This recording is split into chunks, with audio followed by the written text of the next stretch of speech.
Oo, sakay mo. Ayos na pala itong Hindi, nakaka-stress yung motor ko, pre. Naplatan. Hindi na. tayo na abot pre.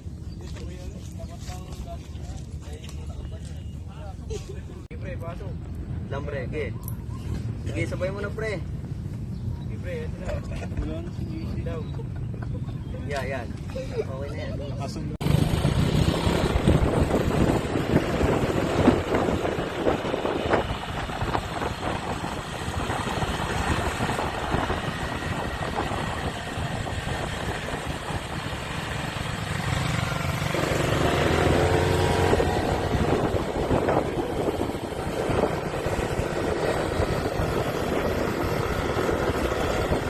Nung buhay pang nana, lahat ng mga kamag-anak niya nabunduin. Abay nga, wala. Nangangaya magsisulpot. Kaya pag napapa-istorya, sasabihin, nagdating na pala sa bundyo. Ako gusto ko bumisita, ako naihiya. Baka pag di pansinin. Ay, sino ka hindi namamansin? Bala si Mio, maski sabihin may tililim. Yung daw ay nagpunta daw doon si Felicito, yun daw ay tinagalitan ni Ana.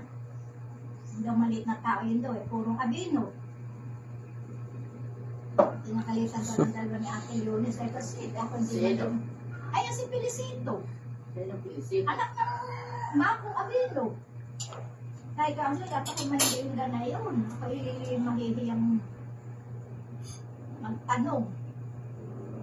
Ba't yung nakalitan nila? Alagaan mo na naman daw doon. At lagi doon nakakagalo